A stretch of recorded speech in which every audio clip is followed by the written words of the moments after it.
Bismillahirrahmanirrahim. Assalamualaikum warahmatullahi wabarakatuh. Saya akan memaparkan pemikiran politik Al-Farabi yang terkenal di Kazakhstan. Pertama-tama marilah saya perkenalkan diri saya terlebih dahulu. Nama saya Alek Muhammad Yamin dengan NIM 20 30 40 40 53. Saya berasal dari kelas 20 Politik Islam B. Di sini saya akan memaparkan atau mempresentasikan hasil makalah yang telah saya buat. Baiklah, pertama-tama saya akan membacakan latar belakang. Latar belakang makalah yang telah saya buat yaitu Al-Farabi Abu Nasir Muhammad bin Al-Farabi pada tahun 870 sampai dengan 950 atau dikenal singkat Al-Farabi adalah ilmuwan dan filsuf Islam yang berasal dari Farab, Kazakhstan. Ia juga dikenal dengan nama lain yaitu Abu Nasir Al-Farabi. Dalam beberapa sumber ia dikenal sebagai Abu Nas Muhammad ibnu Tahkan ibnu Uzala Al-Farabi. Juga dikenal di dunia barat sebagai Al-Farabius, Al-Farabi dan Abu Nasir. Kemungkinan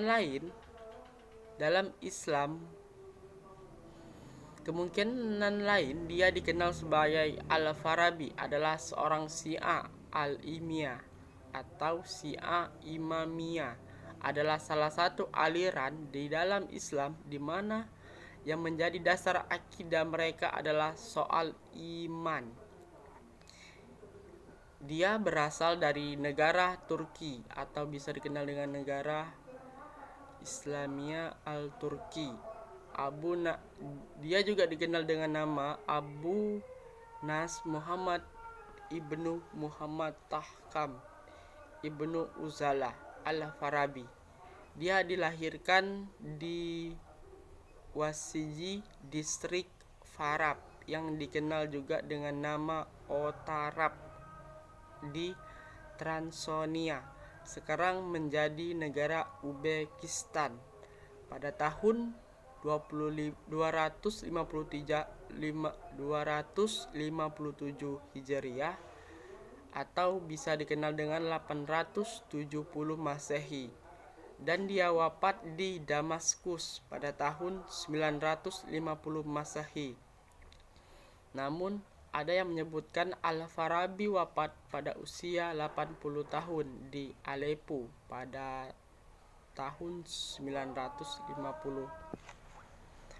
Al-Farabi bermukim di Syria hingga wafat pada bulan Rajab pada tahun 339 Hijriah atau 950 Masehi. Meninggalnya pada usia 80 tahun. Ibnu Syaib menyebutkan bahwa Al-Farabi mengunjungi Mesir di akhir usianya. Hal ini sangat memungkinkan karena Mesir dan Syiah merupakan hubungan yang kuat di sepanjang rentang sejarah yang cukup panjang, dan kehidupan kebudayaan Mesir memiliki pesona. Dia dimakamkan di perkuburan yang terletak di luar gerbang kecil kota bagian selatan. Upacara pemakaman dipimpin oleh Saif al-Daulah yang diikuti beberapa anggota istana. Kehidupan dan pembelajarannya. Al-Farabi memiliki seorang ayah, seorang ofisir tentara Turki keturunan Persia, sedangkan ibunya berdarah Turki asli. Sejak dini ia digambarkan memiliki kecerdasan istimewa dan bakat besar untuk menguasai hampir setiap subjek yang dipelajari. Pada masa awal pendidikannya, Al-Farabi belajar Al-Quran dan tata bahasa, kesastraan, ilmu agama atau fikih, tafsir dan ilmu hadis lainnya, dan aritmatika. Al-Farabi muda belajar ilmu-ilmu Islam dan musik di Burqa dan tinggal di Kazakhstan sampai usia 50 tahun.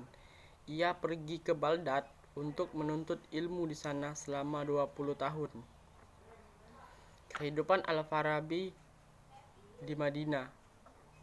Setelah susah payah sebagai seorang insan kebetulan berdaya pikir dangkal, saya berupaya mempelajari mahakarya pemikiran Al-Farabi. Dapat disimpulkan bahwa pemikiran Al-Farabi terdiri dari 6 bagian utama, yaitu logika, matematika, ilmu alam, teologi, ilmu politik, dan kenegaraan, serta bunga sampai atau kutub muawah yang mempelajari berbagai aspek kehidupan benda maupun tak benda lainnya. Pemikiran politik Al-Farabi. Menurut Al-Farabi, politik berperan sebagai etika dan swakarsa yang terkait erat dengan kebahagiaan dan kesejahteraan manusia. Al-Farabi mulai pemikiran politiknya tak kalah menyinggung asal-usul dan kemunculan negara atau kota. Menurutnya, masyarakat yang muncul dalam keberadaan di pusat di antara individu-individu yang saling membutuhkan satu sama lainnya, hingga seorang pun dapat mencukupi kebutuhannya sendiri, baik itu kebutuhan primer maupun sekunder. Pemikiran politik Al-Farabi banyak terdapat pengaruh dari berbagai aspek. Pemikiran politik Al-Farabi banyak dipengaruhi oleh aspek-aspek yang seperti filosof barat, terutama Plato dan Aristoteles. Menggambarkan negara utama yang diterapkan oleh Al-Farabi sama dengan konsep Plato. Konsep negara utama yang digambarkan Al-Farabi merupakan konsep sebuah negara yang di dalamnya terdapat kebahagiaan yang didapatkan dari hasil kerjasama antara penduduk. Negara utama tersebut haruslah dipimpin oleh seorang yang sempurna, yang baik secara akhlak maupun kecerdasannya. Selain Al-Farabi, tentunya banyak filsuf Islam lainnya juga turut menyumbangkan pemikiran politiknya, seperti Ibnu Abi Rabi, Al-Mawardi, dan masih banyak lainnya yang menyinggung masing-masing konsep tersendiri.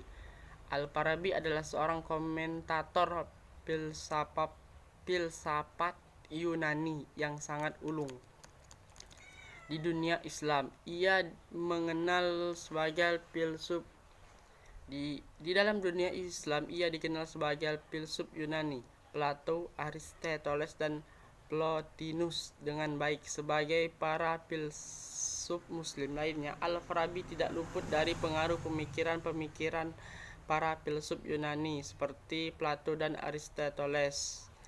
Al-Farabi dikenal sebagai guru kedua setelah Aristoteles, yaitu guru pertama. Dia adalah filsuf Islam pertama yang berupaya menghadapkan, mempertalikan, dan sejauh mungkin menyelaraskan filsafat politik Yunani klasik dengan Islam, yang berupaya membuat Al-Farabi dikenal sebagai guru. Kaitan etika dan politik menurut Al-Farabi. Sebagaimana disebutkan, etika ilmu tentang baik buruknya, tentang hak dan kewajiban. Selanjutnya, etika juga sebagai kesimpulan asas keterkaitan dan perbuatan. Pran Magis Suseno mengartikan etika politik dengan jumlah nilai luhur yang harusnya diterapkan dalam politik. Etika politik yang merupakan kewajiban hati nurani yang tidak difokuskan pada apa yang baik dan benar. Etika politik bukanlah hanya masalah moral individu belakang, melainkan masalah moral sosial, tidak dapat dilepaskan dari tindakan kolektif.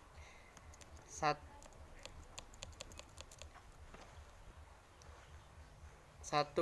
Daya menurut Al-Farabi. Dalam pemikiran Al-Farabi pada buku Al-Madinah Al-Fadilah, manusia memiliki daya-daya, di antaranya yaitu daya tumbuh kembang, daya indera, dan daya rasional.